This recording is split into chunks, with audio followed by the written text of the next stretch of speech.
আজ আমি রান্না করব মুরগি দিয়ে আলু আর কাঁঠালের বিচি।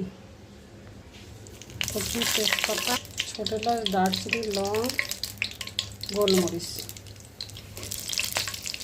এখন এখানে 1 কাপ পেঁয়াজটা হালকা নরম হয়ে গেছে। এখন মরিচ গুঁড়া আর হলুদ গুঁড়া দিলাম পরিমাণ মতো, আদা রসুনও দিলাম পরিমাণ মতো। এখন অল্প একটু পানি দিয়ে কষাবো। এখন দেব ধনে গুঁড়া, জিরা গুঁড়া আর স্বাদ মতো লবণ। আমার মশলাটা কষানো হয়ে গেছে, এখন চিকেনগুলো দিব।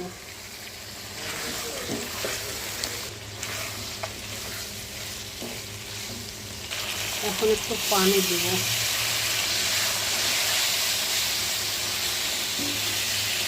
আমি অফ ক্যামেরায় 3-4 বার পানি দিয়ে দিয়ে মুরগিগুলো কষিয়ে নিয়েছি। এখন সেদ্ধর জন্য পানি দিলাম। এখন সেদ্ধ হওয়ার জন্য ঢাকনা দেব।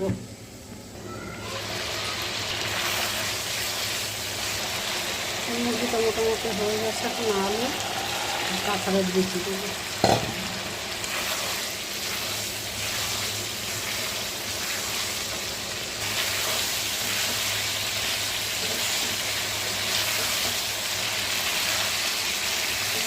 আমার কাঁঠালের বিচি আর আলু দিয়ে মুরগিটা কষানো হয়ে গেছে।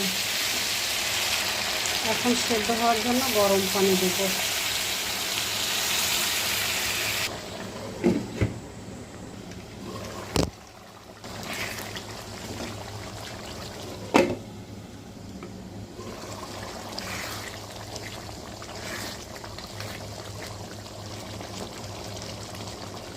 আমার আলু আর কাঁঠালের বিচিগুলো সেদ্ধ হয়ে গেছে, মুরগিটাও সেদ্ধ হয়ে গেছে।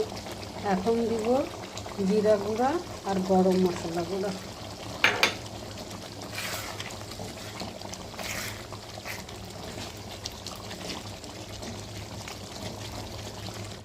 আমার রান্নাটা শেষ হয়ে গেল।